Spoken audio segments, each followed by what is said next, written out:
ನಮಸ್ಕಾರ ವೀಕ್ಷಕರೇ, ನೀವು ನೋಡ್ತಾ ಇದ್ದೀರಾ ಜಿ ಕನ್ನಡ ನ್ಯೂಸ್. ನಾನು ಸಂಪತ್ ವಂಡಾರು. ಜಿ ಕನ್ನಡ ನ್ಯೂಸ್ನಲ್ಲಿ ಇವತ್ತು ನಾವು ಕೇಂದ್ರ ಸರ್ಕಾರದ ಬಜೆಟ್ ಮಂಡನೆ ಕುರಿತಂತೆ ಜನಸಾಮಾನ್ಯರಿಂದ ಅಭಿಪ್ರಾಯ ಪಡೆಯುವಂಥ ಕೆಲಸವನ್ನ ಮಾಡ್ತಾ ಇದ್ವಿ.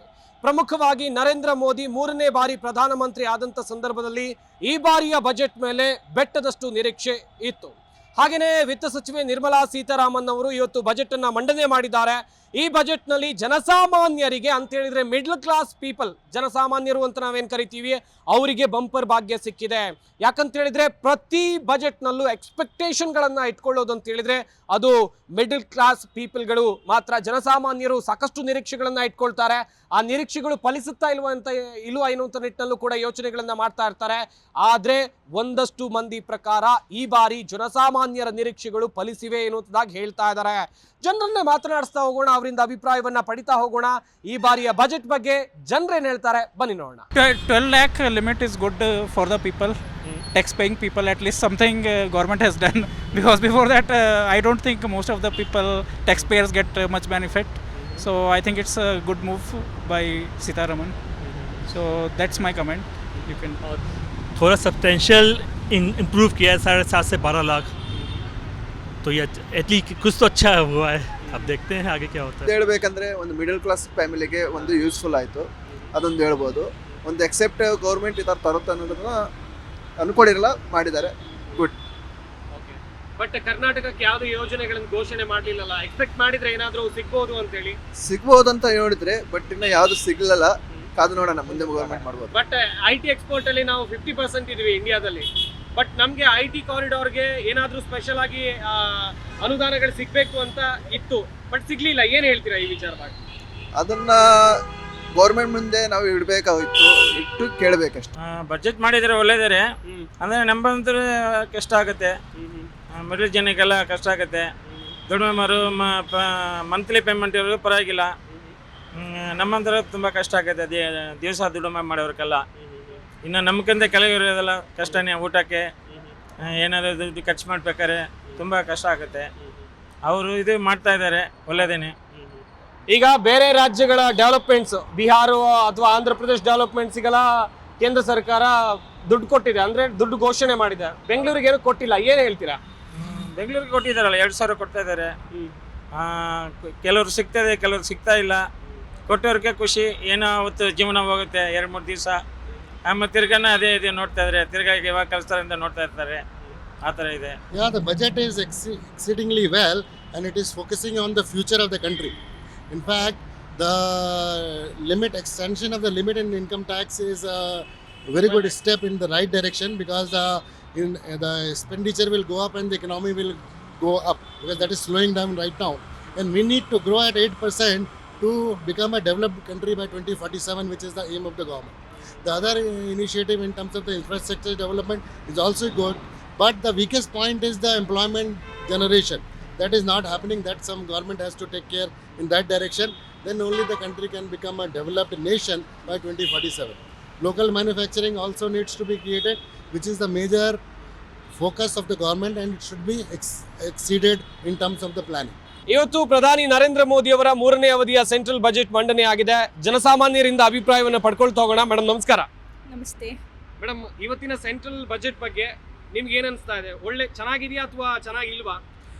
ಕೆಲವೊಂದು ಪಾಯಿಂಟ್ಸ್ ಓಕೆ ಥರ ಇದೆ, ಕೆಲವರಿಗೆ ಹೆಲ್ಪ್ ಆಗುತ್ತೆ. ಬಟ್ ಕೆಲವೊಂದು ಪಾಯಿಂಟ್ಸ್ ತೊಗೊಳಕ್ಕೆ ಆಗೋದಿಲ್ಲ, ಯಾಕಂದರೆ ಮಿಡಲ್ ಕ್ಲಾಸಿಗೆ ಅಷ್ಟೊಂದೇನು ಹೆಲ್ಪ್ ಆಗ್ತಿಲ್ಲ. 12 lakhsವರೆಗೂ ನಾವು ಟ್ಯಾಕ್ಸ್ ಕಟ್ಟೋಗಿಲ್ಲ ಅಂದರೆ ಅವ್ರು ಮಿಡಲ್ ಕ್ಲಾಸ್ ಥರ ಆಗೋದಿಲ್ಲವಲ್ಲ. ಸೊ ಕೆಲವೊಂದು ಪಾಯಿಂಟ್ಸ್ ಏನು ಹೇಳಿದಾರೋ ಅದು ಓಕೆ ಅಂತ ಅನಿಸೋದಿಲ್ಲ. ಈಗ ಕಂಪೇರ್ ಮಾಡಿದ್ರೆ ಬೆಂಗಳೂರು ನಮ್ಮದು IT ಸಿಟಿ ಅಂತ 50% ಇಂಡಿಯಾದಲ್ಲಿ ಕಂಪೇರ್ ಮಾಡಿದರೆ 60% ರಫ್ತು ನಮ್ಮಲ್ಲೇ ಇದೆ. ನಾವೇ ಕೊಡುಗೆಯನ್ನು ಕೊಡ್ತೀವಿ IT ಇಂಡಸ್ಟ್ರಿಗೆ. ಆದರೂ ಕೂಡ ಸಿಕ್ಕಾಪಟ್ಟೆ ಎಕ್ಸ್ಪೆಕ್ಟೇಷನ್ ನಾವು ಬೆಂಗಳೂರವರಾಗಿ ಇಟ್ಕೊಂಡಿದ್ವಿ, ನಮಗೆ ಸಿಕ್ಕಿಲ್ಲ. ಅದರ ಬದಲಾಗಿ ಬಿಹಾರಕ್ಕೆ ಸಿಕ್ಕಿದೆ. ಏನು ಹೇಳ್ತೀರಾ ಮೇಡಮ್? ಇದ್ರ ಬಗ್ಗೆ ಬೇಜಾರಿದೆ. ನಾವು IT ಫೀಲ್ಡಲ್ಲಿ ವರ್ಕ್ ಮಾಡ್ತಿರೋದ್ರಿಂದ ಇದ್ರ ಬಗ್ಗೆ ತೀರಾ ಬೇಜಾರಿದೆ. ಆ್ಯಂಡ್ ನಾವು ಟ್ಯಾಕ್ಸ್ ಪೇ ಮಾಡ್ತಾನೆ ಇದ್ದೀವಲ್ವಾ. ನಾವು ಏನು ಹೇಳಿದ್ರು ಏನು ಪ್ರಯೋಜನ ಇಲ್ಲ ಇದರಲ್ಲಿ. ಬಿಕಾಸ್ ನೀವು ನೋಡ್ತಾನೆ ಸೋಷಿಯಲ್ ಮೀಡಿಯಾದಲ್ಲಿ ಬರ್ತಾನೆ ಇದೆ, ಈ ಥರ ಟ್ಯಾಕ್ಸಿಂದ ಪ್ರಾಬ್ಲಮ್ ಆಗ್ತಿದೆ ಅಂತೆಲ್ಲನೂ. ಬಟ್ ಏನು ಅದರಿಂದ ಹೆಲ್ಪ್ ಅಂತೂ ಆಗ್ತಿಲ್ಲ. ಮಾತಾಡ್ತಾನೆ ಇದ್ದಾರೆ, ಅವ್ರು ಮಾಡೋದು ಮಾಡ್ತಾನೆ ಇದ್ದಾರೆ. ಸೊ ಏನು ಯೂಸ್ ಇಲ್ಲ ಅಂತ ಅನಿಸುತ್ತೆ ನಾವು ಮಾತಾಡೋದ್ರಿಂದನೂ. ಬಟ್ ಗೊತ್ತು ಅವ್ರಿಗೆ ಬ್ಯಾಂಗ್ಳೂರಲ್ಲಿ ಎಷ್ಟು ಏನಾಗ್ತಿದೆ ಮತ್ತು ಬಿಹಾರಲ್ಲಿ ಏನಾಗ್ತಿದೆ ಅಂತ ಗೊತ್ತಿದ್ರು ಕೂಡ ಬಿಹಾರ್ಗೆ ಸಪೋರ್ಟ್ ಮಾಡಿ ಇಲ್ಲಿಗೇನು ಕೊಟ್ಟಿಲ್ಲ ಅಂದರೆ ಅದು ತೀರಾ ಬೇಜಾರಾಗುತ್ತೆ ನಮಗೆ. ಈಗ ನಾವು ಕಂಪೇರ್ ಮಾಡ್ತಾ ಹೋಗೋದಾದ್ರೆ ಎಜುಕೇಷನ್ ಆಗಿರ್ಬೋದು, ಅಗ್ರಿಕಲ್ಚರ್ ಆಗಿರ್ಬೋದು, ನಿಮ್ಮ ಥಿಂಕಿಂಗ್ ಅಲ್ಲಿ ಏನ್ ಆಗ್ಬೇಕು ಅಂತ ಅನ್ಕೊಂಡಿದ್ರಿ ನೀವು? ಏನೆಲ್ಲ ಬರಬೇಕು ಇತ್ತು ಅನ್ಕೊಂಡಿದ್ರಿ? ಎಜುಕೇಶನ್ ಆಗಿರ್ಬೋದು, IT ಫೀಲ್ಡ್ ಆಗಿರ್ಬೋದು, ಅಥವಾ ಈಗ ಕೃಷಿ ಆಗಿರ್ಬೋದು, ಏನ್ ಹೇಳ್ತೀರಾ ಮೇಡಮ್? ಎಜುಕೇಷನ್ ವೈಸಲ್ಲಿ sir private schools day by day improve ಆಗ್ತಾನಿದೆ, ನೋಡ್ತಾನೆ ಇದ್ದಾರೆ. ಫೀಸ್ ಅಂತೂ ಕಟ್ಟೋದಕ್ಕೆ ಆಗಲ್ಲ, ಆ ಮಟ್ಟಿಗೆ ಬೆಳೀತಾನೆ ಇದೆ ಫೀಸ್ ಸ್ಟ್ರಕ್ಚರ್ ಎಲ್ಲ. ನಾನು government schools may be improvise ಮಾಡ್ಬೋದು ಅವರು, ಆಗ ಪ್ರೈವೇಟೈಸೇಷನ್ ಸ್ವಲ್ಪ ಕಮ್ಮಿ ಮಾಡ್ಕೊಳ್ತಾರೆ. ಇವತ್ತಿನ ಸೆಂಟ್ರಲ್ ಬಜೆಟ್ ಬಗ್ಗೆ ಏನ್ ಅನಿಸ್ತು ನಿಮ್ಗೆ? ದೇಶಕ್ಕೆ ಒಳ್ಳೇದಾಯ್ತಾ ಅಥವಾ ಏನಾದ್ರೂ ಇನ್ನೂ ಹೆಚ್ಚಿನ ಯೋಜನೆಗಳು ಬೇಕಿತ್ತಾ? ಮೋದಿ ಇದ್ರೆ ಒಳ್ಳೇದಾಗ್ತದೆ ದೇಶಕ್ಕೆ. ದೇಶಕ್ಕೆ ಒಳ್ಳೇದಾಗ್ತದೆ. ಮೋದಿ ಅಂದ್ರೆ ಇಷ್ಟನಾ ನಿಮ್ಗೆ? ಮೋದಿ ಅಂದ್ರೆ ಪ್ರಾಣ. ಪ್ರಾಣ ಯಾಕೆ ಅಷ್ಟು ಪ್ರಾಣ? ಪ್ರಾಣ ಅಂದ್ರೆ ಅವರು ನಮ್ಮ ಧರ್ಮಗೋಸ್ಕರ, ದೇಶಗೋಸ್ಕರ ತುಂಬಾ ವರ್ಕ್ ಮಾಡ್ತಾರೆ ಅದಕ್ಕೆ. ಓಕೆ, ಇವತ್ತಿನ ಸೆಂಟ್ರಲ್ ಬಜೆಟ್ ನಲ್ಲಿ 12 ಲಕ್ಷ ತನಕ ಯಾವುದೇ ತೆರಿಗೆ ಇಲ್ಲ, ತೆರಿಗೆ ಕಟ್ಟುವಂತ ಅವಶ್ಯಕತೆ ಇಲ್ಲ. ಜನಸಾಮಾನ್ಯರು ಇದೇ ನಿರೀಕ್ಷೆನ ಇಟ್ಕೊಂಡಿದ್ರು. ನಿಮ್ಗೆ ಈ ತೆರಿಗೆ ವಿನಾಯಿತಿ ಕೊಟ್ಟಿದ್ದು ಖುಷಿ ಕೊಟ್ಟಿದೆಯಾ? ಹೇಗೆ? ಹೌದು ಸರ್, ಖುಷಿ ಕೊಟ್ಟಿದೆ. ಖುಷಿ ಕೊಟ್ಟಿದೆ. ತೆರಿಗೆ ಪಾವತಿ ಮಾಡೋರು ಅಂತ ಹೇಳಿದ್ರೆ ಜನ ಸಿಕ್ಕಾಪಟ್ಟೆ ಹೇಳ್ತಾ ಇದ್ರು ತೆರಿಗೆ ರಿಡ್ಯೂಸ್ ಮಾಡಬೇಕು ಅಂತೇಳಿ. ಜನಸಾಮಾನ್ಯರ ಕಷ್ಟಗಳಿಗೆ ಸ್ಪಂದಿಸಿದೆಯಾ ಸರ್ಕಾರ? ಹಾಗಾದ್ರೆ ಹೌದು ಸರ್, ಸ್ಪಂದಿಸಿದೆ. ಮೋದಿ ಏನ್ ಡಿಸಿಷನ್ ತಗೊಂಡ್ರು ಅದು ಪರ್ಫೆಕ್ಟ್. Yes sir. ಓಕೆ, ಈಗ ಐಟಿ ಸೆಕ್ಟರ್ ಬೆಂಗಳೂರಿಂದ ನಾವು 50% ಸರ್ವಿಸ್ ಅನ್ನ ಕೊಡ್ತೀವಿ, ಆದ್ರೂ ಕೂಡ ಬೆಂಗಳೂರನ್ನ ಕಡೆಗಣಿಸಲಾಗಿದೆ ಎನ್ನುವಂಥದ್ದಾಗಿ ಒಂದಷ್ಟು ಚರ್ಚೆಗಳಾಗ್ತಾ ಇದೆ. ಏನ್ ಹೇಳ್ತೀರಾ ನೀವು ಆ ವಿಚಾರವಾಗಿ? ಇಲ್ಲ ಸರ್, ಹಾಗೇನಿಲ್ಲ. ಈಗ ಕೊಡ್ಲಿಲ್ಲ ಅಂದ್ರೆ ಫ್ಯೂಚರ್ ಅಲ್ಲಿ ಕೊಡ್ಬಹುದು. ಫ್ಯೂಚರ್ ಅಲ್ಲಿ ಕೊಡ್ತಾರೆ, ಹೋಪ್ಸ್ ಇದೆ. Yes sir. ಸರ್, ಇವತ್ತಿನ ಕೇಂದ್ರ ಸರ್ಕಾರದ ಬಜೆಟ್ ಬಗ್ಗೆ ನಿಮ್ಮ ಅಭಿಪ್ರಾಯ ಏನು ಸರ್? ಇವತ್ತು ನಾನು ಎಂಪ್ಲಾಯಿ ಸ್ಯಾಲ್ರಿಡ್ ಇರೋದ್ರಿಂದ ಅಪ್ ಟು 12 ಲ್ಯಾಕ್ವರೆಗೂ ಏನು ರಿಲ್ಯಾಕ್ಸೇಷನ್ ಕೊಟ್ಟಿದ್ದಾರೆ, ಅದ್ರ ಬಗ್ಗೆ ನಮ್ಗೆ ಖುಷಿ ಇದೆ. ಹೌದು. ಎಕ್ಸ್ಪೆಕ್ಟೇಷನ್ ಇತ್ತ ಸರ್ 12 ಲ್ಯಾಕ್ ತನಕ ಕೊಡ್ಬೋದು ಅಂತ ಎಕ್ಸ್ಪೆಕ್ಟ್ ಮಾಡಿದ್ರೆ ಹೇಗೆ ಸರ್? ಒಂದು ರೂಮರ್ಸ್ ಇತ್ತು ಅಪ್ ಟು 25 ಲ್ಯಾಕ್ಸ್ವರೆಗೂ ಒಂದು ಸ್ಲ್ಯಾಬ್ ಇಂಟ್ರೊಡ್ಯೂಸ್ ಮಾಡ್ತಾರೆ ಅಂತ. ಅದು ಇಂಟ್ರೊಡ್ಯೂಸ್ ಆಗಿದೆ, ಪ್ಲಸ್ 12 ಲ್ಯಾಕ್ವರೆಗೂ ಒಂದು ಅಂದಾಜು ಎಕ್ಸ್ಪೆಕ್ಟ್ ಮಾಡ್ತಾ ಇದ್ವಿ ನಾವು. ಸೊ ಅದು ಖುಷಿ ತಂದಿದೆ. ಈಗ ಟ್ಯಾಕ್ಸ್ ಸ್ಲ್ಯಾಬ್ ಬಿಟ್ಟು ಸರ್ ಬೇರೆ ಯೋಜನೆಗಳ ಬಗ್ಗೆ ಹೇಳೋದಾದ್ರೆ ಏನಾದರೂ ನಿರೀಕ್ಷೆಗಳಿತ್ತ ನಿಮಗೆ? ಇಂಥ ಯೋಜನೆಗಳು ಬರಬೇಕಿತ್ತು ಭಾರತಕ್ಕೆ ಅಥವಾ ಬೆಂಗಳೂರಿಗೆ, ಅದು ಬಂದಿಲ್ಲ ಅಂತ ಏನಾದರೂ ಅನಿಸ್ತಿದೆಯಾ ಸರ್? ಹೀಗೆ ಬಜೆಟ್ ಪೂರ್ಣ ಪ್ರಮಾಣದಲ್ಲಿ ಇನ್ನೂ ವೀಕ್ಷಣೆ ಮಾಡಬೇಕಾಗಿದೆ. ಬಟ್ ನಾನು ಸ್ಯಾಲ್ರಿಡ್ ಆಗಿರೋದ ಮೇನ್ಲಿ ಇದನ್ನು ಫೋಕಸ್ ಮಾಡ್ತಾ ಇದ್ದೆ. ಈ ವಿಚಾರದಲ್ಲಿ ಖುಷಿ ತಂದಿದೆ. ಬೇರೆದೆಲ್ಲ ಸುಮಾರು ಪ್ರಾಜೆಕ್ಟ್ಸ್ಗಳು ಒಳ್ಳೇದು ಮಾಡಿದ್ದಾರೆ ಅಂತ ಒಂದು ಮೇಲ್ನೋಟಕ್ಕೆ ನಮ್ಮಲ್ಲಿ ಸೋಷಿಯಲ್ ಮೀಡಿಯಾದಲ್ಲಿ ನೋಡಿದ್ದೀನಿ. ಸೊ ಒಂದು ಇಂಪ್ರೆಸಿವ್ ಬಜೆಟ್ ಅಂತ ನನಗೆ ಅನಿಸುತ್ತೆ. ತುಂಬ ಬೆನಿಫಿಟ್ ಇದೆ ಅದು. ಇಷ್ಟು ದಿನ ನಮ್ಗೆ ಎಷ್ಟು ಕಷ್ಟ ಆಗಿತ್ತು ಅಂತ ನಮ್ಗೆ ಗೊತ್ತು, ಮಿಡಲ್ ಕ್ಲಾಸ್ ಫ್ಯಾಮ್ಲಿಗೆ. ಈಗ ಇವ್ರು ಕೊಟ್ಟಿರೋ ಬಜೆಟು ತುಂಬ ಅನುಕೂಲ ಆಯಿತು, ತುಂಬ ಯೂಸ್ಫುಲ್ ಆಗುತ್ತೆ. ಇದು ನಮ್ಮ ಥರ ಮಿಡಲ್ ಕ್ಲಾಸ್ ಫ್ಯಾಮ್ಲಿಗೆ ತುಂಬ ಜನಗೂ ಇದು ಯೂಸ್ಫುಲ್ಲು ಆಗುತ್ತೆ ಫ್ಯೂಚರಲ್ಲಿ. ಇದೇ ಥರ ಫ್ಯೂಚರ್ ಜಸ್ಟ್ 5 years ಆಗಿದ್ರೂ ಇನ್ನೂ ನಮ್ಗೆ ತುಂಬ ಅನುಕೂಲ ಆಗುತ್ತೆ. ಬಟ್ ನಾನು as per middle class family ಬಗ್ಗೆ ಹೇಳ್ತಾ ಇರೋದು. So this is the right choice ಅವ್ರು ಮಾಡಿರೋದು. ಈಗ 12 ಲ್ಯಾಕ್ಸ್ ತನಕ ಟ್ಯಾಕ್ಸ್ ಇಲ್ಲ ಸರ್, ಏನ್ ಹೇಳ್ತೀರಾ? ಖುಷಿ ಆಯ್ತಾ ನಿಮ್ಗೆ? ಖುಷಿ ಆಯಿತು, ಖಂಡಿತ ಖುಷಿ ಆಗುತ್ತೆ. ಪ್ರೀವಿಯಸ್ಲಿ 5 lakhs ಏನೋ ಇತ್ತು ಆಗ, ಈಗ 12 lakhs ಮಾಡಿದ್ದು 7 lakhs ಇತ್ತು, ಈಗ 12 lakhs ಮಾಡಿದ್ದಾರೆ. ಇದಕ್ಕೆ ಮೇಲೆ ಮಾಡಿದ್ರೆ ಇನ್ನೂ ಖುಷಿ ಆಗಿರುತ್ತೆ. ಯಾಕಂದರೆ ಏನೋ ಇವಾಗ ಎಲ್ಲ ಎಕ್ಸ್ಪೆನ್ಸಿವ್ ನೋಡ್ತಾ ಇದ್ದೀರಾ ನೀವು ಬೆಂಗಳೂರಲ್ಲಿ ಹೆಂಗೆ ನಡೆಯುತ್ತೆ ಅಂತ. ಏನೋ ಒಂದು ಪ್ಲೇಟ್ ಇಡ್ಲಿ ತೊಗೊಬೇಕಂದ್ರೆ ಎಷ್ಟು, ಒಂದು 40 ರೂಪಾಯಿ 60 ರೂಪಾಯಿ ಕೊಡಲೇಬೇಕು. ಮಿಡಲ್ ಕ್ಲಾಸ್ ಫ್ಯಾಮಿಲಿಯಲ್ಲಿ ಹೋಗಿ ತಿನ್ನೋಕ್ಕಾಗಲ್ಲ. ರೋಡ್ ಸೈಡಲ್ಲಿ ಬಂದು ತಿನ್ನೋಕ್ಕೂ 40 ರೂಪಾಯಿ ಈಗಿರೋ ಇದರಲ್ಲಿ ಈ ಟ್ಯಾಕ್ಸ್ ಇದೆಲ್ಲ ಅನುಕೂಲ ಮಾಡಿದ್ರೆ ಇಲ್ಲಿ ಸೇವಿಂಗ್ ಆಗುತ್ತೆ. ಇಲ್ಲಿ ಊಟ ಒಂದು 3 ತುತ್ತು ನೆಮ್ಮದಿಯಾಗಿ ತಿನ್ಬೋದು ಫ್ಯೂಚರಲ್ಲಿ. ಸೆಂಟ್ರಲ್ ಬಜೆಟ್ ಬಗ್ಗೆ ನಿಮ್ಮ ಅಭಿಪ್ರಾಯ? ಏನಂದರೆ ಆ್ಯಸ್ ಅ ಮಿಡಲ್ ಕ್ಲಾಸ್ ನನಗೆ ಖುಷಿಯಾಗಿದೆ. ಬಟ್ ಆ್ಯಸ್ ಎ ಬೆಂಗಳೂರು ಅಂತ ಅಂದ್ಕೊಂಡ್ರೆ ನನಗೆ ಸ್ವಲ್ಪ ದುಃಖ ಆಗಿದೆ, ಹೆವಿ ಅನಿಸುತ್ತೆ. ಬೆಂಗಳೂರಿಗೆ ನಮಗೇನು ಸಿಗ್ತಾ ಇಲ್ಲ. ಇಲ್ಲಿ ಅದೇನಂತಾರೆ IT ಕ್ಯಾಪಿಟಲ್ ಇದ್ದು ಕೂಡ ನಮಗೆ ಪೆರಿಫರಲ್ ರಿಂಗ್ ರೋಡ್ ಬೇಕಾಗಿತ್ತು, ಆಯಿತಾ. ಆಮೇಲೆ ಸುಮಾರು ಮೆಟ್ರೋ ಎಕ್ಸ್ಟೆನ್ಷನ್ಸ್ಗಳಲ್ಲಿ ಬೇಕಾಗಿತ್ತು, ಇನ್ಫ್ರಾಸ್ಟ್ರಕ್ಚರ್ಗಳು ಬೇಕಾಗಿತ್ತು. ಹೊಸ ಸಿಟಿಗಳನ್ನ ಬೆಂಗಳೂರಲ್ಲಿ ತುಂಬ ಕ್ರೌಡಿ ಆಗಿದೆ, ಆಯಿತಾ. ಇನ್ಫ್ರಾಸ್ಟ್ರಕ್ಚರ್ ಡೆವಲಪ್ಮೆಂಟ್ಗೆ ಏನಾದರೂ ಬೇಕಾಗಿತ್ತು, ಬೆಂಗಳೂರಿಗೆ ಸಿಕ್ಕಿಲ್ಲ. But as A middle class ನಮ್ಗೆ ATC ಪ್ರೊವಿಷನಲ್ಲಿ ಈಗ 12 ಲಕ್ಷವರೆಗೂ ಪ್ರಾವಧಾನ ಕೊಟ್ಟಿದ್ದಾರೆ. ಅದೊಂದು ಒಳ್ಳೆ ನ್ಯೂಸ್ ನಮಗೆ ಆಸ್ ಎ ಮಿಡಲ್ ಕ್ಲಾಸ್ಗೆ. ಬಟ್ ಕರ್ನಾಟಕಕ್ಕೆ ಆಗಲಿ ಬೆಂಗಳೂರಿಗಾಗಲಿ ನಮಗೇನು ನಿರಾಶೆನೇ ಬಂದಿದೆ ಅನ್ಕೋಬೋದು. ಅದರಲ್ಲಿ ಉತ್ತರ ಕರ್ನಾಟಕದಲ್ಲಂತೂ ಇನ್ನೂ ನಿರಾಶೆ.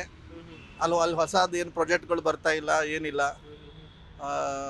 ಅದೇ ವಂದೇ ಭಾರತ್ ಟ್ರೈನು ಅದು ಇದು ಲಿಂಕ್ ಮಾಡ್ತಾ ಇದ್ದಾರೆ. ಹೊಸ ರೋಡ್ ನೆಟ್ವರ್ಕ್ಗಳು ಬೇಕು ಇನ್ನು. ಆಮೇಲೆ ಎಷ್ಟೊಂದು ಟೈರ್ 2 ಸಿಟಿಗಳು ಡೆವಲಪ್ ಆಗಬೇಕು. ತುಮಕೂರು ಡೆವಲಪ್ ಆಗಬೇಕು, ಹುಬ್ಬಳ್ಳಿ ಡೆವಲಪ್ ಆಗಬೇಕು, ಬೆಳಗಾಂ ಡೆವಲಪ್ ಆಗಬೇಕು. ಯಾವುದಕ್ಕೂ ಸರಿಯಾಗಿ ರಿಂಗ್ ರೋಡ್ಗಳೇ ಆಗಿಲ್ಲ ಇನ್ನೂವರೆಗೂ, ಬೈಪಾಸ್ ರೋಡ್ಗಳು ಆಗಿಲ್ಲ. ಈ ಬಾರಿಯ ಸೆಂಟ್ರಲ್ ಬಜೆಟ್ ಬಗ್ಗೆ ನಿಮ್ಮ ಅಭಿಪ್ರಾಯ? Wow, wonderful. ತುಂಬ ಚೆನ್ನಾಗಿ ಮಾಡಿದಾರಲ್ಲ ಈ ಸತಿ ಬಡ್ಜೆಟ್ಸ್. ಸ್ಯಾಲ್ರಿ ಎಂಪ್ಲಾಯೀಸಿಗೆಲ್ಲ ಬಂಪರ್ ಬಹುಮಾನ ಬಂದಂಗೆ ಆಗಿದೆ, ಎಲ್ಲರಿಗೂ ಖುಷಿ ವಿಷಯನೇ.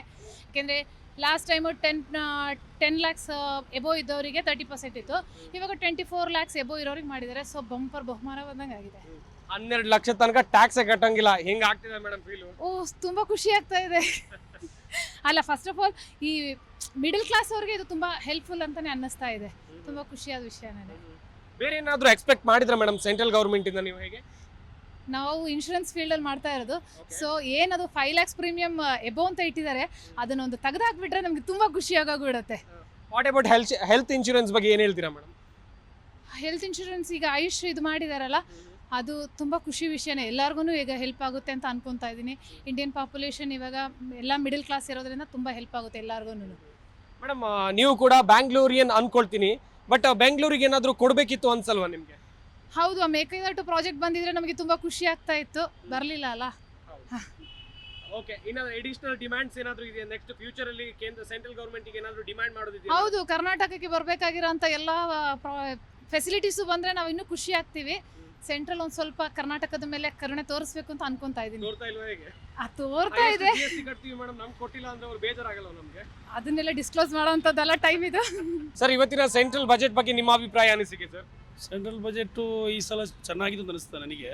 ಮಿಡಲ್ ಕ್ಲಾಸು ಮತ್ತು ಪಾಪದವರಿಗೆಲ್ಲ 3 lakh ಇರೋದನ್ನು 4 lakh ಮಾಡಿದ್ದಾರೆ. ಆಮೇಲೆ 12 lakh ಮಾಡಿದ್ದಾರೆ. 15 ಇರೋದನ್ನು 24 lakhs ಮಾಡಿದ್ದಾರೆ. ಸೊ ಚೆನ್ನಾಗಿದ್ದು ಅನಿಸ್ತಾ ನನಗೆ. ಬೇರೆ ಟ್ಯಾಕ್ಸ್ ವಿಷಯಕ್ಕೆ ಓಕೆ ಸರ್, ಬಟ್ ನಾವೆಲ್ಲ ಬೆಂಗಳೂರಿಯನ್ಸ್, ನಾವು ಬೆಂಗಳೂರಲ್ಲಿ ಇರೋರು. IT ಕ್ಯಾಪಿಟಲ್ನಲ್ಲಿ ಇಂಡಿಯಾದಲ್ಲೇ ನಾವು 50% ರಫ್ತನ್ನು ಮಾಡ್ತೇವೆ. ಆದರೆ ನಮ್ಮ ಬೆಂಗಳೂರಿಗೆ ಏನೋ ಬೇಕಿತ್ತು ಅಲ್ವಾ ಸರ್? ಕೊಟ್ಟಿಲ್ಲ ಅಲ್ಲ ಸೆಂಟ್ರಲ್ ಗೌರ್ಮೆಂಟ್ ಅವರು? ಇಲ್ಲ, ಅದರಲ್ಲಿ ಬೇಜಾರಿದೆ. ಕರ್ನಾಟಕಕ್ಕೆ ಏನೂ ಕೊಡಲಿಲ್ಲ. UP ಕೊಟ್ಟಷ್ಟು ಏನು ಕರ್ನಾಟಕಕ್ಕೆ ಏನೂ ಮಾಡಲಿಲ್ಲ ಅಂತ ಹೇಳ್ಬೋದು. ಕರ್ನಾಟಕ ಏನೂ ಕೊಡಲಿಲ್ಲ ಸೆಂಟ್ರಲ್ ಗೌರ್ಮೆಂಟ್. ನಾರ್ತಿಗೆ ಜಾಸ್ತಿ ಕೊಟ್ಟಿದ್ದಾರೆ, ಅದರಲ್ಲಿ ತುಂಬ ಬೇಜಾರಿದೆ. ಆದರೆ ಇದರಲ್ಲಿ ಮಾತ್ರ ಸ್ವಲ್ಪ ಓಕೆ, ಕೆಲಸದವರಿಗೆ ಏನೋ ತುಂಬ ಚೆನ್ನಾಗಿ ಆಗಿದೆ ಅಂತ ಹೊರತು ಬೇರೆ ಏನೋ ಅಷ್ಟೇನು ಹೇಳುವಂಥದ್ದೇನಿಲ್ಲ. ಮೇಡಮ್, ಇವತ್ತಿನ ಸೆಂಟ್ರಲ್ ಬಜೆಟ್ ಬಗ್ಗೆ ನಿಮ್ಗೆ ಏನು ಅನಿಸ್ತು? ಆ್ಯಕ್ಚುಲಿ ನಾನು being A corporate employee, so ನಮಗೆ ಟ್ಯಾಕ್ಸ್ ಕಟ್ಟೋದು ಇರುತ್ತೆ. ಸೊ ನಮಗೆ ಎಫೆಕ್ಟ್ ಆಗ್ತಾಯಿತ್ತು, ತುಂಬಾ ಎಫೆಕ್ಟ್ ಆಗ್ತಾಯಿತ್ತು. ಬಟ್ ಅವರು 12 lakhs ಪರ್ annum ಅವ್ರಿಗೆ ಟ್ಯಾಕ್ಸ್ ಮಾಡ್ತಾ ಇರೋದ್ರಿಂದ ನಮಗೆಲ್ಲ ಖುಷಿ ಆಗ್ತಿದೆ. ಸೊ ನಾವು ಹ್ಯಾಪಿ ಆಗಿದ್ದೀವಿ. ಬಟ್ ಕರ್ನಾಟಕಕ್ಕೆ ಅಷ್ಟೊಂದು ಬೆನಿಫಿಟ್ಸ್ ಬಂದು, ಸೊ ಅದಕ್ಕೆ ಬೇಜಾರಿದೆ. ಸೊ ಸಿದ್ದರಾಮಯ್ಯ ಅವರೆಲ್ಲ ಮಾತಾಡಿದ್ದಾರೆ, ಡೆಲ್ಲಿಗೆ ಹೋಗಬೇಕು ಅಂತ ಎಲ್ಲ ನಡೀತಾ ಇದೆ. ಸೊ ಜಸ್ಟಿಸ್ ಬೇಕಾಗಿದೆ. ಸೊ ಅದೇ ಆ್ಯಸ್ ಪರ್ ನ್ಯೂಸ್ ನಾವು ಅಷ್ಟೇ ನೋಡಿರೋದು. ಮೇಡಮ್, ಈಗ 12 lakhs ತನಕ ಟ್ಯಾಕ್ಸ್ ಪೇ ಮಾಡಂಗಿಲ್ಲ, ನಿಮಗೂ ಕೂಡ ಟ್ಯಾಕ್ಸ್ ಹಣ ಉಳಿಯುತ್ತಲ್ಲ, ಏನು ಮಾಡ್ತೀರಾ? ಈ ಲೈಕ್ ಟ್ಯಾಕ್ಸ್ ಡಿಡಕ್ಟ್ ಆಗ್ತಾಯಿತ್ತು ಅಂದರೆ ಲೈಕ್ ನಮಗೆ ಮುಂಚೆ 7 lakhsಗೆ ಆಗ್ತಿತ್ತು, ಈಗ 12 lakhs ತನಕ ಲಿಮಿಟ್ಸ್ ಇಟ್ಟಿದ್ದಾರೆ. ಸೊ ಅದೇ ನಮಗೆ ಖುಷಿ. ಲೈಕ್ ಟ್ಯಾಕ್ಸ್ ಮಂತ್ಲಿ ಡಿಡಕ್ಟ್ ಆಗ್ತಾ ಇತ್ತಲ್ಲ, ಸೊ ಅದು ನೋಡಿ ನಮಗೆಲ್ಲ ಬೇಜಾರಾಗೋದು. ಅಟ್ಲೀಸ್ಟ್ ನಾವು ಏನು ಪ್ಲ್ಯಾನ್ ಮಾಡ್ಬೋದಾಗಿತ್ತು. ಆ್ಯಕ್ಚುಲ್ ಆಗಿ ಹೇಳ್ಬೇಕಂತಂದರೆ ಒಳ್ಳೆ ಬಜೆಟ್ ಅಂತ ಹೇಳ್ಬೋದು. ಕೊನೆಗೂ ನಮ್ಮ ಬಡವ್ರ ಮೇಲೆ ನಿರ್ಮಲಾ ಸೀತಾರಾಮನ್ ಅವರ ಕಣ್ಣು ಬಿದ್ದಿದೆ ಅಂತ ಹೇಳ್ಬೋದು. ಕೊನೆಗೂ ಒಂದು ಒಳ್ಳೆ ಬಜೆಟ್ ಸಿಕ್ಕಿದೆ. ಏನೋ ಒಂದು ಸ್ವಲ್ಪ ಮಿಡಲ್ ಕ್ಲಾಸ್ ಜೀವನ ಇವತ್ತಿಗೆ ಸ್ವಲ್ಪ ಮಟ್ಟಿಗೆ ಸುಧಾರಿಸ್ತು ಅಂತ ಹೇಳ್ಬೋದು. ಟ್ಯಾಕ್ಸ್ ಇಲ್ಲ ಅಂತ ಅದೊಂದು ವಿಚಾರಕ್ಕೆ ಖುಷಿ ಆಗುತ್ತೆ. ಬಿಕಾಸ್ ನಮಗೆ ಬರೋ ಸಂಬಳನೇ 8 ರಿಂದ 9 ಲಕ್ಷ ಪ್ಯಾಕೇಜ್ ಇರೋ ನಾವು ಏನೋ ಒಂದು ಸ್ವಲ್ಪ ಉಳಿಸ್ಕೋಬೇಕಂದ್ರೆ ಅದರಲ್ಲೇ ಉಳಿಸ್ಕೊಂಡು ಜೀವನ ನಡೆಸಬೇಕು. ಬಾಕಿ ಎಲ್ಲ ಪ್ರೈಸಸ್ ಎಲ್ಲ ಜಾಸ್ತಿ ಆಗೋಗ್ಬಿಟ್ಟಿದೆ. ಉಳಿಸಿರೋ ಕಾಸಲ್ಲಿ ಏನು ಮಾಡ್ತೀರಾ? ಏನು ಮಾಡೋದು? ಉಳಿಸಿರೋ ಕಾಸಲ್ಲಿ ಏನು ಮಾಡೋದು? ಮನೆ ಎಲ್ಲ ನೋಡ್ಕೋಬೇಕಲ್ಲ, ಜೀವನ ಎಲ್ಲ. ಮಕ್ಕಳು ಕಮಿಟ್ಮೆಂಟ್ ಜಾಸ್ತಿ ಇರುತ್ತೆ. ಗಂಡು ಮಕ್ಕಳು ಮನೆಗೆಲ್ಲ ದುಡ್ಡು ಕಳಿಸ್ಬೇಕು, ಬೆಂಗಳೂರಲ್ಲೂ ಜೀವನ ನಡೆಸಬೇಕು. ಅದೇ ಎಲ್ಲ ಪ್ರೈಸಸ್ಸು ಜಾಸ್ತಿ. ಬೆಂಗಳೂರಲ್ಲಿ ರೆಂಟ್ ಎಲ್ಲ ನೋಡ್ಬಿಟ್ರೆ ಇರೋಕ್ಕೆ ಆಗಲ್ಲ, ಅಷ್ಟೆಲ್ಲ ಪ್ರೈಸಸ್ ಆಗೋಗ್ಬಿಟ್ಟು. ಯಾವ ಊರು ನಿಮ್ದು? ಮೂಲ ನಮ್ದು ರಾಯಚೂರು. ರಾಯಚೂರಿಂದ ಇಲ್ಲಿ ಕೆಲಸಕ್ಕೋಸ್ಕರ ಬಂದಿರೋದು? ನಮ್ಮ ಕಡೆಯವರೇ ಇಲ್ಲಿಗೆಲ್ಲ ಕೆಲ್ಸಕ್ಕೆ ಬರೋದು. ಇನ್ನೇನು ಮಾಡೋಕ್ಕಾಗುತ್ತೆ? ನಮ್ಮ ಸೈಡ್ ಮಳೆ ಇಲ್ಲ, ಬೆಳೆ ಇಲ್ಲ, ಬಿಸಿಲು ಜಾಸ್ತಿ, ಎಲ್ಲ ನೋಡ್ಕೊಂಡು ಬರಲೇಬೇಕಲ್ಲ ಹೊಟ್ಟೆಪಾಡು. ಕಲ್ಯಾಣ ಕರ್ನಾಟಕ ಭಾಗ ಆಗಿರ್ಬೋದು, ಉತ್ತರ ಕರ್ನಾಟಕ ಭಾಗ, ದಕ್ಷಿಣ ಕರ್ನಾಟಕ ಭಾಗ, ಇಲ್ಲೆಲ್ಲದಕ್ಕೂ ಕೂಡ ಇಂಡಸ್ಟ್ರಿಗಳನ್ನ ಕೊಡ್ತೀವಿ ಅಂತ ಹೇಳಿ ಎಲ್ಲಾ ಸರ್ಕಾರಗಳು ಹೇಳ್ಕೊಂಡು ಬರ್ತಾ ಇವೆ. ಆದ್ರೂ ಯಾವ್ದು ಸರ್ಕಾರಗಳು ಕೊಟ್ಟಿಲ್ಲ. ಒಂದ್ ವೇಳೆ ಇಂಡಸ್ಟ್ರಿಗಳನ್ನ ನಿಮ್ ರಾಯಚೂರಿಗೆ ಕೊಟ್ಟಿದ್ದೆ ಆದಲ್ಲಿ ನೀವು ಅಲ್ಲೇ ಕೆಲಸ ಮಾಡ್ಕೊಂಡು ನಿಮ್ ಫ್ಯಾಮಿಲಿ ಜೊತೆ ಆರಾಮಾಗಿರ್ಬೋದಲ್ವಾ? ಯಾಕೆ ಕೊಡ್ತಾ ಇಲ್ಲ ಸರ್ಕಾರ ಅಂತೇಳಿ? ಸರ್ಕಾರದ ಫೇಲ್ಯೂರು ಆರ್ ನಮ್ಮ ಫೇಲ್ಯೂರು, ನಮ್ಮ ಜನದ ಯಾವುದು ಕ್ವಶನ್ ಮಾಡಲ್ಲ, ಜನ ಯಾವುದು ಪ್ರಶ್ನಿಸಲ್ಲ. ಅದೇ ಪ್ರಾಬ್ಲಮ್ಮು ಗೊತ್ತಾಗ್ತಿಲ್ಲ. ಇವತ್ತಿಗೂ ರಾಯಚೂರವರು ಏಮ್ಸ್ ಬೇಕಂತ ಪ್ರತಿ ಬಜೆಟಲ್ಲೂ ಪ್ರತಿದಿನವೂ ಸ್ಟ್ರೈಕ್ ಮಾಡ್ತಿದ್ದಾರೆ ರಾಯಚೂರಲ್ಲಿ. ಬಟ್ ಇವತ್ತಿನವರೆಗೂ ಏಮ್ಸ್ ಘೋಷಣೆ ಆಗಿಲ್ಲ. ಇವನ್ CM ಎಲ್ಲ ಸೇರ್ಕೊಂಡು ಪತ್ರನೂ ಬರೆದಾಯಿತು. ಪ್ರತಿಯೊಬ್ಬ ನಾಗರಿಕ ರಾಯಚೂರು ಹತ್ರ ಇರೋ ನಾಗರಿಕರೆಲ್ಲ ಬರ್ದಾಯ್ತು, ಅಲ್ಲಿರೋ ಜನಗಳ ಸಮಸ್ಯೆ ಎಲ್ಲ ತೀರೋಗುತ್ತೆ, ಒಂದು ಹಾಸ್ಪಿಟ್ಲ್ ಆದರೆ ಏಮ್ಸ್ ಹಾಸ್ಪಿಟ್ಲ್ ಆದ್ರೆ ಅಂತ. ಅದು ಕೂಡ ಘೋಷಣೆ ಆಗಲಿ ಈ ಬಜೆಟಲ್ಲೂ. ಪ್ರತಿ ಸಾರಿ ನಮಗೆಲ್ಲ ಮೋಸ ಆಗ್ತಿದೆ, ಏನು ಮಾಡೋದು, ಕಣ್ಣಿಗೆ ಸುಣ್ಣ ಹೊತ್ಕೊಂಡು ಹಂಗೆ ಕೂರೋದು, ನಮ್ಮ ಜೀವನನೇ ಅಷ್ಟು. ಬೇರೆ ಎಕ್ಸ್ಪೆಕ್ಟೇಷನ್ಗಳಿತ್ತಾ ನಿಮಗೆ ಈ ಬಜೆಟ್ ಮೇಲೆ? ತುಂಬ ಬೇರೆ ಎಕ್ಸ್ಪೆಕ್ಟೇಷನ್ ಅನ್ನೋದಕ್ಕಿಂತ ಇದು ಅನ್ಎಕ್ಸ್ಪೆಕ್ಟೆಡ್, ಹೇಳಕ್ಕಿಲ್ಲ. ಮುಂದಿನ ಬಜೆಟ್, ಮುಂದಿನ ಲೈಫು ಹಂಗೆ ಹೋದರೆ ಚೆನ್ನಾಗಿರುತ್ತೆ ಅಷ್ಟೇ. Thank you. ಬಜೆಟ್ ಮಂಡನೆ ಆಗಿದೆ. 12 ಲಕ್ಷ ವಾರ್ಷಿಕವಾಗಿ, ಒಂದು ಇಯರ್ಲಿ 12 ಲಕ್ಷ ಯಾರಿಗೆ ಪ್ಯಾಕೇಜ್ ಇರುತ್ತೆ ಅವರು ಟ್ಯಾಕ್ಸ್ ಕಟ್ಟೋಂಗಿಲ್ಲ. ಮುಂಚೆ 7 ಲಕ್ಷ ತನಕ ಮಾತ್ರ ಇತ್ತು. ಏನ್ ಅನಿಸ್ತಾ ಇದೆ ನಿಮ್ಗೆ ಈ ಬಗ್ಗೆ? So I feel like it's, and personally, honestly, that decision is like it's feel better. The thing is like previous tax, in the sense like it was much, lot of people were like not able to pay according to the budget because the risk and the money that they keep, it's like their earnings, right? So I feel like personally it's a relief to all over the country as well. So it's a very good option to what central government has decided. Yeah, but we have to see accordingly how upcoming budgets will go on like that. ನೀವು ಇಲ್ಲಿ ಕರ್ನಾಟಕದವರು ಅಥವಾ ಬೇರೆ ರಾಜ್ಯದವರ? So ನಾವು ಕನ್ನಡದವರು ಇಲ್ಲ, but ನಾವು ಇರೋದು ಆಂಧ್ರ ಅಲ್ಲಿ, ಬಟ್ 3 ವರ್ಷದಿಂದ ಇಲ್ಲೇ ಇರೋದು. ಸೊ ಕನ್ನಡ ಕಲಿತಾ ಇದ್ದೀನಿ ಇನ್ನು, ಮತ್ತೆ ಕನ್ನಡ ಕಲಿತಾ ಇದ್ದೀನಿ. ಸೊ ಬಿಕಾಸ್ ನಾವು ಇರಬೇಕಾಗಿರೋದು ಇಲ್ಲೇ, ಕೆಲಸ ಮಾಡ್ತಾ ಇರೋದು ಇಲ್ಲೇ. Have to respect the land where have to stay. So that is how it is. ಒಂದು ವಿಚಾರ ಅಂತ ಹೇಳಿದ್ರೆ, ಈಗ ನಿಮ್ಮ ಆಂಧ್ರ CM ಸೆಂಟ್ರಲ್ NDA ಜೊತೆ ಮೈತ್ರಿ ಆಗಿದ್ದಾರೆ, ಹೀಗಾಗಿ ನಿಮಗೂ ಕೂಡ ಸಿಕ್ಕಾಪಟ್ಟೆ ಎಕ್ಸ್ಪೆಕ್ಟೇಷನ್ ಇತ್ತು. ಆಂಧ್ರ ಪ್ರದೇಶ್ಗೂ ಕೂಡ ಸೆಂಟ್ರಲ್ ಗೌರ್ಮೆಂಟ್ ಅಲ್ಲಿ ಬರ್ತಾ ಇರುವಾಗ ವಿಶೇಷ ಅನುದಾನಗಳು, ವಿಶೇಷ ಪ್ಯಾಕೇಜ್ಗಳನ್ನ ಘೋಷಣೆ ಮಾಡಿದ್ದಾರೆ. ಖುಷಿ ಇದೆಯಾ ಇದ್ರ ಬಗ್ಗೆ? ಯಾ, ಆಬ್ವಿಯಸ್ಲಿ ಅಗೈನ್ ಮತ್ತೆ ಅಂದರೆ ಸಪೋಸ್ ನಮಗೆ NDA ಗೌರ್ಮೆಂಟ್ ಇದೆ ಸದ್ಯಕ್ಕೆ. I feel like it's unplaced opportunity with us, because when central government is state, I mean like staying with the state government, it's an additional advantage for both state as well as the central government. Yeah, I feel very happy. ವೀಕ್ಷಕರೇ, ನೀವೆಲ್ಲರೂ ಕೂಡ ಗಮನಿಸಿದ್ರಿ, ಒಂದು ಕಡೆಯಲ್ಲಿ ಈ ಬಾರಿಯ central budget ಬಗ್ಗೆ, ಕೇಂದ್ರ budget ಬಗ್ಗೆ ಒಂದಷ್ಟು ಜನ ತಮ್ಮ ಅಭಿಪ್ರಾಯಗಳನ್ನ ಹಂಚಿಕೊಂಡ್ರು. ಅದರಲ್ಲಿ ಹೇಳ್ತಾ ಇದ್ದಾರೆ, ವಾರ್ಷಿಕವಾಗಿ 12 ಲಕ್ಷ ಯಾರಿಗೆ ಸಂಬಳ ಬರುತ್ತೆ ಅವರಿಗೆ ಟ್ಯಾಕ್ಸ್ ಅನ್ನ ಕಟ್ಟೋಕಿಲ್ಲ ಅಂತೇಳಿ ಈ ಬಾರಿಯ ಬಜೆಟ್ನಲ್ಲಿ ಏನು ಘೋಷಣೆ ಆಗಿದೆ. ಈ ಕುರಿತಂತೆ ಒಂದಷ್ಟು ಜನ ಒಳ್ಳೆಯ ಅಭಿಪ್ರಾಯವನ್ನು ವ್ಯಕ್ತಪಡಿಸಿದ್ರೆ, ಇನ್ನೊಂದಷ್ಟು ಜನ ಹೇಳ್ತಾ ಇದ್ದಾರೆ ಕೆಲಸನೇ ಇಲ್ಲ, ಮಾಡೋ ಕೆಲಸನೇ ಇಲ್ಲ, ಸಂಬಳ ಎಲ್ಲಿಂದ ಬರುತ್ತೆ, ನೀವು ಉದ್ಯೋಗ ಸೃಷ್ಟಿಯನ್ನ ಮಾಡಬೇಕಿತ್ತು. ಅಷ್ಟೇ ಅಲ್ಲದೆ ಈ ಬಾರಿಯ ಬಜೆಟ್ನಲ್ಲಿ ಉದ್ಯೋಗ ಸೃಷ್ಟಿಯ ಬಗ್ಗೆ ನೀವು ಮಾತುಗಳನ್ನು ಆಡಬೇಕಿತ್ತು ಅಂತ ಹೇಳಿ ಜನಸಾಮಾನ್ಯರು ಒಂದಷ್ಟು ಅಭಿಪ್ರಾಯಗಳನ್ನು ವ್ಯಕ್ತಪಡಿಸಿದ್ರು. ಈ ವಿಶೇಷ ಕಾರ್ಯಕ್ರಮ ಮುಂದುವರಿಯುತ್ತೆ ಚಿಕ್ಕ ಬ್ರೇಕ್ನ ಬಳಿಕ.